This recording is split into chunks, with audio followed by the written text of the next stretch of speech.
Welcome back to Becoming You Again. I'm your host, Karen Nelson. I'm a certified divorce confidence coach, and this is the podcast where I teach you how to reconnect with yourself, create emotional resiliency, and live a truly independent life so you can have an even better life than when you were married. I have a special podcast for you all today. So I have a book club that I run exclusively through my divorce support private Facebook group, and it's called Becoming You Again Book Club. Of course, it has to go along with the whole thing of becoming you again. And this last month, we read the book Everything is Figureoutable by Marie Forleo. And I just had the discussion with the group the other day, and previously, I have run discussions where everyone can just come and speak their mind and kind of tell their own things. And this month, I ran it a little bit different, where I just showed up and kind of shared the things that stood out to me and the things that I had learned from the book, hoping that it will help anyone who maybe hasn't read the book or wasn't able to get all the way through it or whatever in the book club, that they would still come away with some things that could help them as they move forward in their life after divorce. And I wanted to share this month's discussion with everyone who listens to my podcast so that you can kind of see how it works. You can learn something from Marie Forleo's book, Everything is Figureoutable, because it is an amazing book. And I wanted to kind of share with you this discussion. And so if you're interested and you want to join the book club for the next month coming up, you can do that. There will be a link in the description below. You can go ahead and click that will register you to join the book club. You'll get emails telling you about the book, when the discussion will be, and all of the good stuff that will keep you informed. But it's just a fun place for you to come and learn and be a part of the discussion and a community full of other women who are also going through divorce, just like you. And so I'm going to share this. I hope that you enjoy this episode. I'm hoping that the sound will be okay, because when I did this discussion, I wasn't in my closet where I normally record my podcasts. And so the sound is a little bit better. I was actually in my office just on a Zoom. And so it might be a little echoey, but hopefully you can forgive me for the sound and just learn some amazing things from this book club discussion. So, all right, here you go. I hope you enjoy. Welcome to book club discussion for this month's book, which was Everything is Figureoutable by Marie Forleo. And I'm probably going to kind of mess up on saying that word, since it's not really a real word, but I really like the word. And Daisy says that she has read very little of the book. It's totally fine. You can totally come to listen and learn. That is part of what this book club is for, is that if you haven't had a chance to read the book or listen to it or get into it as much as you wished or hoped, that's totally fine. I'm going to offer you some of the things that I really learned from this book and some of the things that stuck out to me, and I'm going to share them with you if you're watching this live like Daisy, or if you're watching this on the replay. Either way, I really hope that you will learn something from the amazing things that Marie has to teach in this book, because I think this is an amazing book. It's the second time that I've read it. And of course, which always happens to me when I'm reading books, I seem to get something different out of it each time that I read it, right? And this book is no exception. The first time I read it, I was in a totally different place. It was right when it came out, and it was just like a year or two after my divorce. Now I'm like 5 years out from my divorce, and I'm just in a totally different place in my life. And I am seeing so many different things in a different way than I did the first time I read it. So I think that's a great thing about books in general, is if we read them again and we're in a different place in our lives, we kind of learn different things that we might need in those moments. So I will share with you the things that stuck out most to me, and hopefully you can apply them. And maybe if you've gone through the book later on or gone through some of the exercises that Marie has at the end of each chapter, you will be able to get some really great things to help you evolve and grow in your life where you're at as well. All right, so the first thing that I really wanted to talk about is in chapter 3. It is called The Magic of Belief. And Marie really focuses this whole entire chapter on how we create our own life experience. So she talks about how our thoughts create our beliefs, which then create our feelings, which then fuel our actions.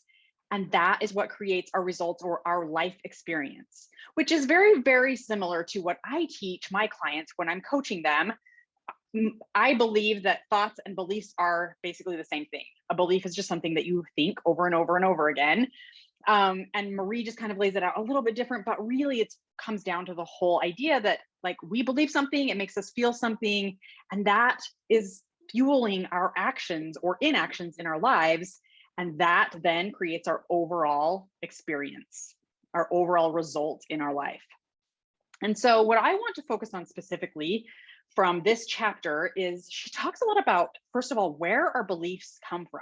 And she lays out 5 different areas where we form our beliefs as humans. And I kind of want to go through those and then talk about how we can change our beliefs if we want to. Just because we've learned them and we think them doesn't mean that we have to keep thinking them or keep believing them. And so the first way that Marie talks about we learn our beliefs is from our environment, right? It's from who we were raised by, like our parents and our family and our society and our culture and our teachers and maybe our religions. If you were raised, I was raised Mormon, and so I don't happen to continue to be Mormon, but my family is, and I know all of the teachings and I understand them because I was raised that, and that definitely informed a lot of my beliefs as I was growing up. And so just your environment in general will inform so many of your beliefs, whether you are aware of them or not. Because from the time you're a little tiny baby up until the time you move out on your own, so many of the thought processes and the things that we experience in our lives are coming from our environment. And so those create beliefs, whether we realize it's happening or not. The next one is, I just mentioned it, our experience, right? Direct experiences over time. And so she talks about these experiences being positive and negative. And of course, we all know this, right? Because of the things that we experience in our lives, that is definitely going to inform how we perceive the world and the judgments and the expectations that we put out there and the way that we kind of view the world through a specific lens. So much of that comes from what we actually experience in our own lives, whether those are good or bad experiences. That is how we inform our lives, and it becomes some of the beliefs that we have. The next one that she talks about is evidence. A lot of this would have to do with like the truth. I'm going to put truth in quotes because truth is sometimes subjective. Not always, not all facts are subjective, right? But truth often can be subjective depending on what is informing our beliefs and our truth in our life. And so she's talking about in this specific example of evidence as coming from authority figures. So teachers would often be people who are informing us in our formative years. Again, for me, specifically religious leaders. I don't know if you know anything about the Mormon church. We went to church every Sunday, and during the week we had activities with leaders. And so I had a lot of people who were authority figures in my life kind of informing the truth that I believed in my life as I was growing up. And that has since, created beliefs in my life that I have decided to either continue to hold on to or change as I've grown. You probably do the same thing and have done the same thing as you've grown and had authority figures in your own life informing you on some of your beliefs. The next one that she talks about is examples, and specifically like mentors, people that you witness out in the world who are doing things and you look at them and think, wow, if they can do that, and maybe I can do that too. And using these people as an example in your life that if it's possible for them, it might be possible for me, and you could take that on as a belief for yourself. She gives the example of Oprah, who saw, I think it was Barbara Walters. Oprah saw Barbara Walters on television as a television host. She was on the news stations or whatever she was doing. And Oprah looked at her and thought, there's a woman who is hosting this news channel, this news station. I wonder if it would be possible for me to do that. So she used that as a belief for her that it might be possible for her to create that as well. So examples are great things in our lives, and sometimes not so great, right? Wherever we get these information of these beliefs that we're having, some are good, some are bad, some will serve us, some won't. That's why we kind of have to take a look at them and decide whether we want to keep these beliefs or not. And then the last example that she gives of where we get our beliefs is envisioning. And that basically means we don't necessarily have examples. Maybe we haven't seen anyone in our life that has accomplished something that we want to accomplish. Maybe it's truly just a dream in our heart or a desire. Like, I want you to think about literally anything that we have in this life. Like, think about Steve Jobs. This is a very broad example, but think about Steve Jobs before the iPhone was created. And he's envisioning this idea of, like, we had cell phones, right? We had cell phones at the time, but we didn't have a phone that was literally like a little mini computer in your hand and a camera in your hand and a video, recorder in your hand that you could take with you everywhere you went. And you could look things up and get directions and send emails and take pictures and video and do all of these things with this small little handheld thing. It wasn't created yet, and yet he had this idea, this belief that something like that could actually happen. And he maybe didn't know exactly how, and he maybe didn't know exactly the steps, but he had an idea. And that is truly how so much of our beliefs start. They start as an idea, like, I wonder if it's possible for this thing to happen.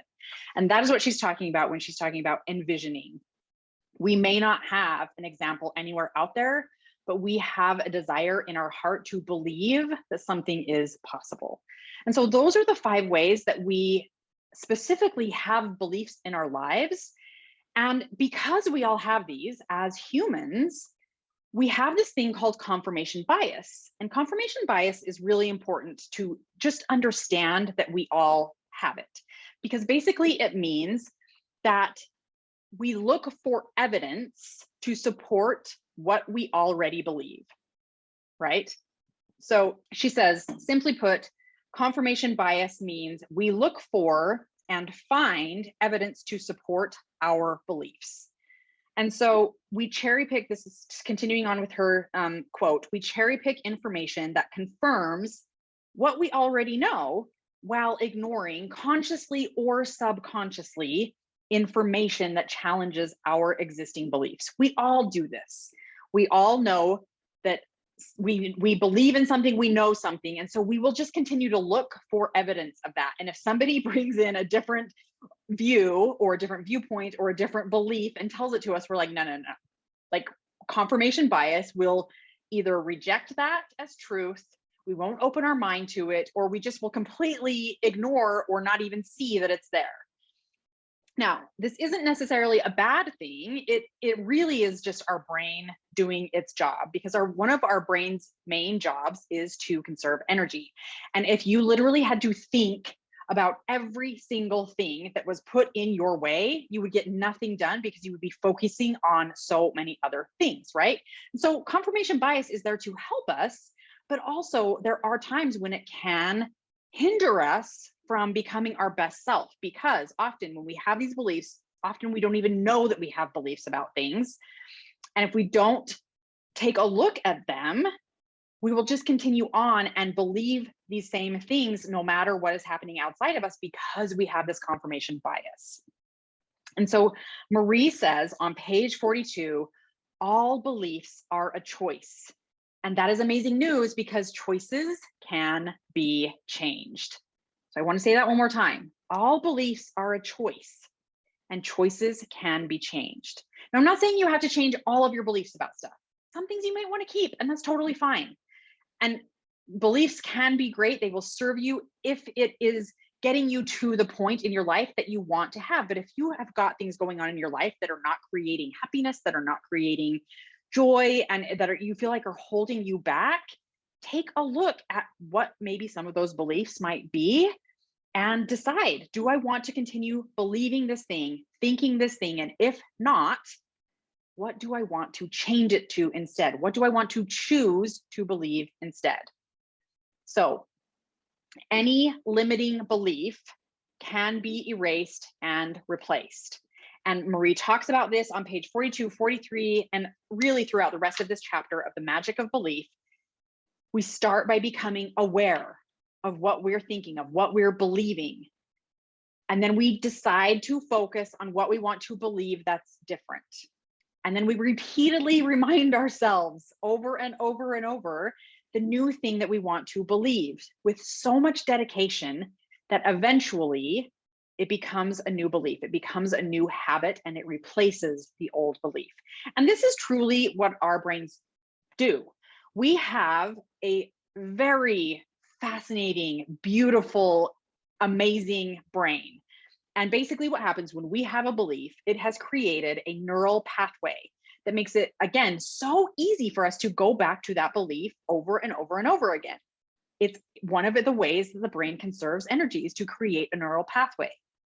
But you can change, just like Marie is saying, you can change your beliefs by creating a new neural pathway. And the way to do that is exactly what Marie says. You become aware of it, first of all, that it's something that you want to change. Then you focus on what you want to change it to, and you repeat it to yourself over and over and over, and you practice it with yourself again and again and again, over and over and over with so much dedication that eventually that old neural pathway, your brain doesn't go to it anymore, and instead it has formed a new one with your new thought, your new belief. It is such an amazing thing. I have done this in my own life, especially with things like loving myself, with my money beliefs, with deciding that I am capable of so much more than I ever thought possible, with creating so much more happiness in my life. I have a podcast episode coming out about this in a couple of weeks about being more happy.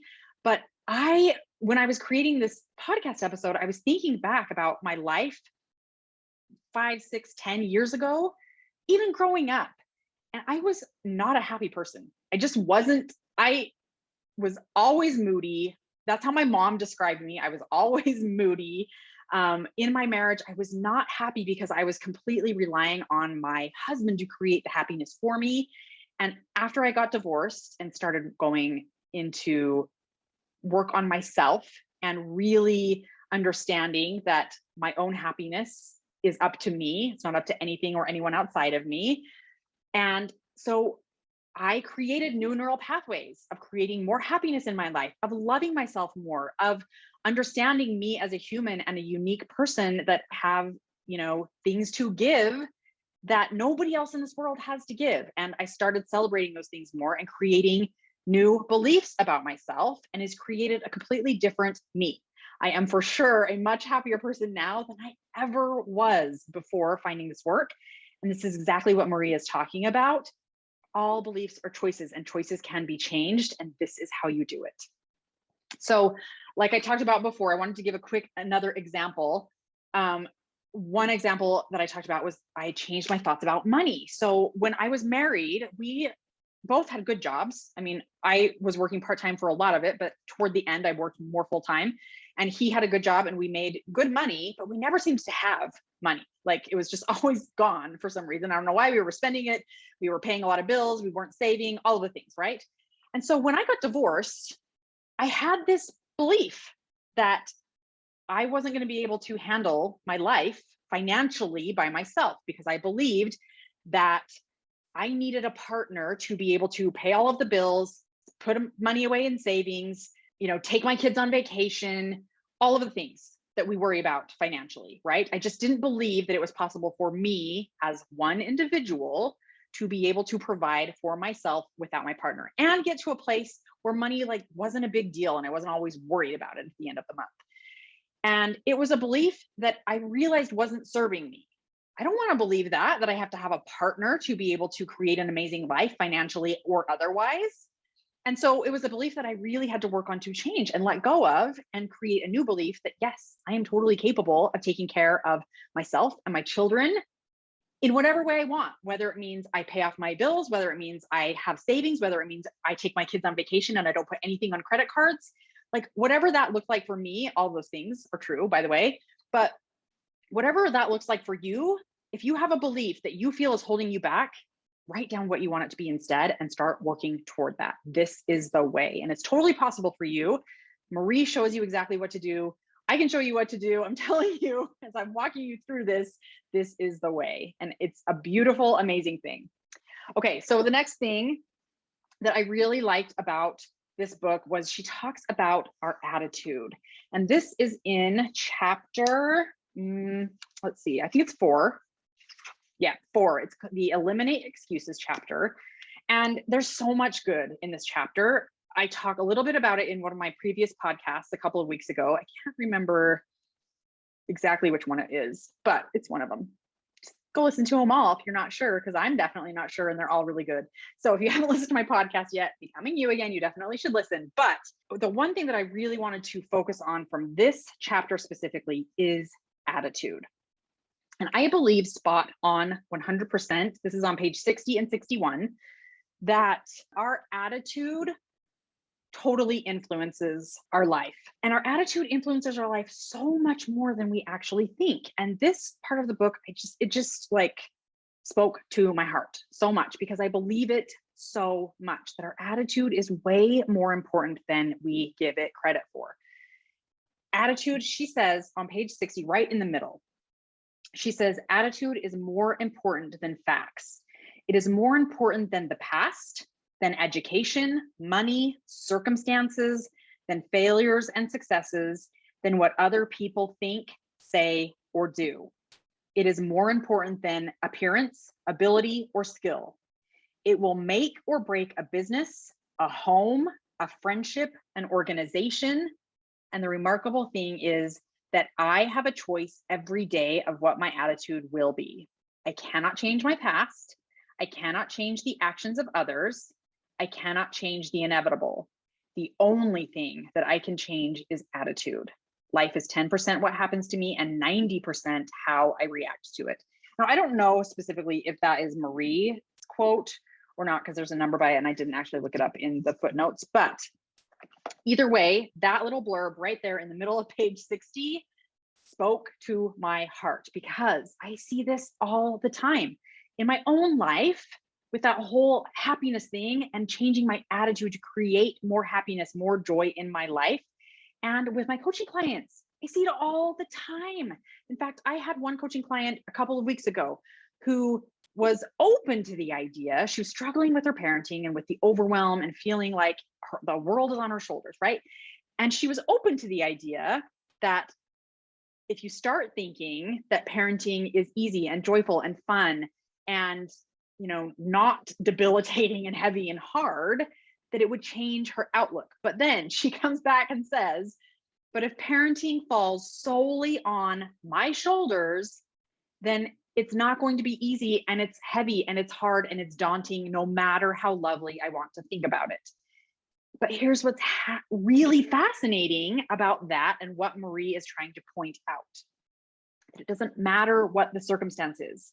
It doesn't matter if all of the parenting choices and decisions and, having to deal with your kids, it doesn't matter if that all falls on your shoulders.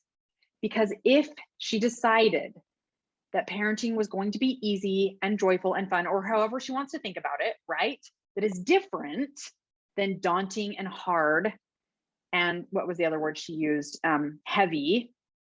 She will show up in a completely different way depending on her attitude about it.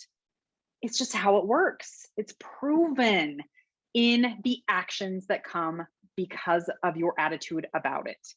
So if she's thinking about parenting and she's thinking parenting is fun and easy and joyful, even when difficult, challenging situations come up as a parent, if you're thinking about it in the way where your attitude is like, this is easy and this is fun and I can totally figure this out, you will show up completely different, more confident, more capable, making it more fun, making it less heavy than you would if, when a situation comes up and the first thing you think is, this is hard, this is challenging, I can't do this, I don't want to do this alone. You see how your actions would be completely different, and it has everything to do with your attitude and how you're thinking about it, rather than pinning all of the blame on the actual circumstance. It really has to do with what you're thinking about it and how you're thinking about it and how that makes you feel, and then the actions that you take coming from that space. And so attitude is everything. So if you don't get anything else out of this book, read page 60 and 61 and implement that, just that, because it will change your life. if you pay attention to how you're thinking about things, to your attitude about the things that are happening in your life, that are happening around you. This doesn't mean that things won't be hard. It doesn't mean that, things that aren't fair aren't going to happen to you. It doesn't mean any of that. It just means that you get to choose how you want to think about it, and that will inform how you show up in your life. Okay, so there are two more important things that I wanted to talk about before we end that I really think are important that Marie talks about in the book. The first one is in the Progress Not Perfection chapter, but specifically on page 179. The whole chapter obviously is amazing because so many of us are perfectionists, and it's holding us back from really stepping into who we are as amazing human beings. But she talks a lot about making small steps to create progress. And I think this is especially important, like when we're applying it specifically to divorce, or if we're going through the divorce process, because so often we think that we have to have it all figured out. Like, let's say we're going through the divorce process, right? So often we think, I have to have the plan. I have to know exactly what I'm going to be doing, what's going to happen, what's going to get divided, and how much time I'm going to have with my kids. And I need to know it all. Otherwise, how am I going to move forward? But the key here is small steps. Because if we think that we have to know it all or have it all planned out or know every step to whatever goal we're looking toward, whether it's the actual divorce or setting up our home or how the custody agreement is going to work or any of that, if we think we have to know it all, just that thought right there can become very overwhelming. And then we won't do any of it because we'll just sit and stew in the overwhelm of, I need to know how to do all these things and I don't know how to do any of them, especially with divorce. Like, so many of us have never been through a divorce, or even if we have, it's different in some way, right? And so when we look at it like, I have to know how to do this and I've never done it before, that can seem very daunting and scary. But really, when you break it down in this way that Maria is talking about, it's just small steps. You don't have to know it all. You just have to know the next best step. And whether it's best or not, maybe we don't even need the word best, just the next step. And you do that thing. That is how you're going to create progress in your life. And so Marie talks about with perfection, we often stop ourselves from even taking any step because she says in this quote down here on page 179, I'm never going to be as good as whoever or whatever, put that in the blank, right? So why bother trying? My life is never going to look like this person's life now that I'm divorced, or my life is never going to be this way now that I'm divorced. So why bother trying? Or I don't know what the next step is, so why bother trying? We stop ourselves even before we get started. But if we can just take one step, instead of staying stuck, what it will actually do is move us through the process and create things that seem impossible, create possibility in those moments, right? She also talks at the end of this paragraph on page 179 about comparison and how comparison is like kryptonite. And 100% I agree, right? Kryptonite to Superman is like the death. It's the killer. It takes away all of your power. Comparison does the exact same thing. When we compare ourselves to others, which I think we naturally do, okay? I'm not saying that you should never compare yourself or you're a terrible person if you do. No, I just think naturally it's something that we do as humans, but it doesn't necessarily mean that we have to continue to do that, right? Especially when we realize that it's not really serving us. But when we compare ourselves to others, it keeps us stuck because we aren't able to focus on our journey. What we're doing is taking the focus and putting it outside of us on, well, look at what they're doing. They're amazing. I could never do that. So I guess I'll just not do anything. And it kind of goes along with what I was just talking about, taking the next best step. Because when we can drop the comparison and really just focus on our journey, where we're at, and what can we do that's one step forward, drop what's going on outside of you, drop comparing yourself to your ex or his girlfriend or your parents or your friend who's still married or anyone else's life and where they're at, and just focus on you and what you need right now and what would be the next best step that will help you move forward. That is what I want you to focus on. And Marie talks so much about this in this Progress Not Perfection chapter. Go read it if you haven't read it yet, because it will be so helpful to so many of you. And then the last thing that I just absolutely loved from this book that I got so much on is in chapter 10, The World Needs Your Special Gift. She talks about, this is on page 239, she talks about the uniqueness of each and every one of us. And this is something that I didn't ever really believe I had, especially when I was married. I was married for 20 years, and I just kind of thought that I was just like, all the other people out there. And there's nothing wrong with being a part of the group. I'm not saying you should not feel included and be a part of the group. There's beauty in that too, but also recognizing that you truly are a unique human being. And what Marie says that I just love so much is she says, no other person has or ever will have the unique blend of talents, strengths, perspectives, and gifts that you have. You are a one-time mega event in the universe. I really want you to think about that.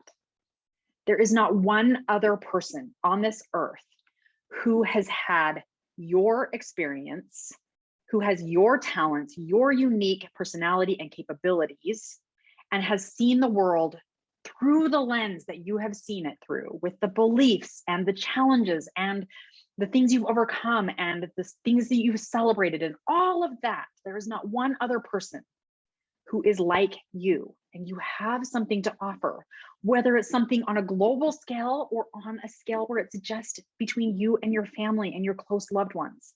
It doesn't matter.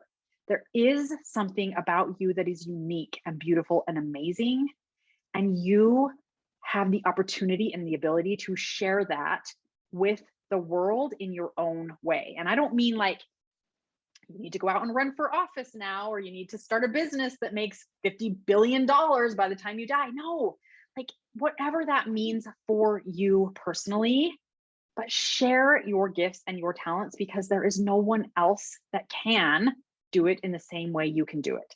And whether that means you share your gifts and talents with just yourself and your family, that's totally fine. Or you go more broad and do it with, your community or whatever is close to you, whatever that looks like to you, you get to decide. I'm not here to tell you how to live your life, but I am here to encourage you to recognize your beauty and your uniqueness that is unlike any other human who has been born, who is born now, or who will be born.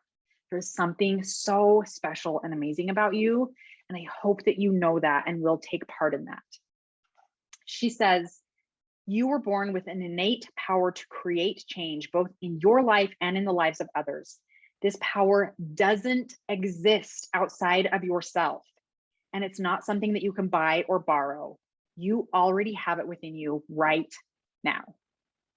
So go do something with it. Whatever is important to you, do that. Use your unique gift and unique power to create the kind of life that you want. All right, that is it. Again, I loved this book. I will probably read it again in a few years, but if you have not read it yet, please do. And if you have, make sure and send me an email or comment in the group your thoughts, what you've learned, what you got out of it. Thank you for being a part of the group. You all are amazing, and I love you so much. And I truly want you to know that I know you're going through hard things with divorce. I know, I've been there.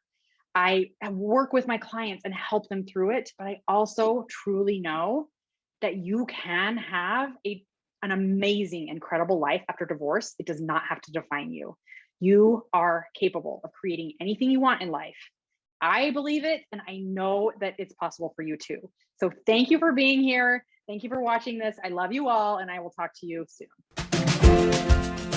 If you like what you heard on today's podcast and you want to know more about working one-on-one with me, you can go to www.karennelsoncoaching.com and schedule your free consult to find out more. That's www.karennelsoncoaching.com. Thanks for listening. If this podcast episode agreed with you in any way, please take a minute to follow, rate, and leave a comment.